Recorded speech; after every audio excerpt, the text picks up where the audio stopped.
Hi friends, నేను movie రాజా.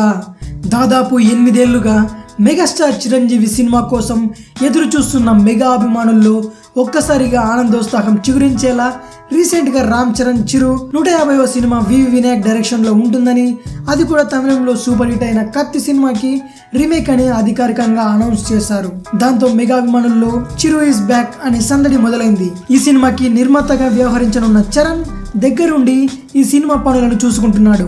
Mega team నుంచి తెలుసుకున్న సమాచారం ఏమిటంటే, జనవరి చివరికల్లా ప్రీ ప్రొడక్షన్ పనులను పక్కాగా ఫినిష్ చేసేసి డిసెంబర్ చివరి వారంలో ఈ సినిమాని అధికారికంగా లాంచ్ చేయనున్నారు.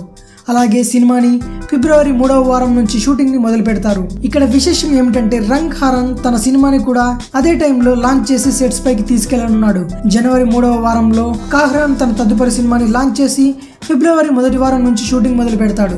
ఈలోపే చరణ్ అన్ని పనులను పక్కాగా ప్లాన్ చేస్తున్నాడు. అలాగే చిరు సరసన హీరోయిన్స్ గా తమన్నా, అనుష్క, నయనతారలను పరిశీలిస్తున్నారు. మరిన్ని మూవీ న్యూస్ కోసం రీమిక్స్ కింగ్ ఛానల్ ని సబ్స్క్రైబ్ చేయండి. Thanks for watching.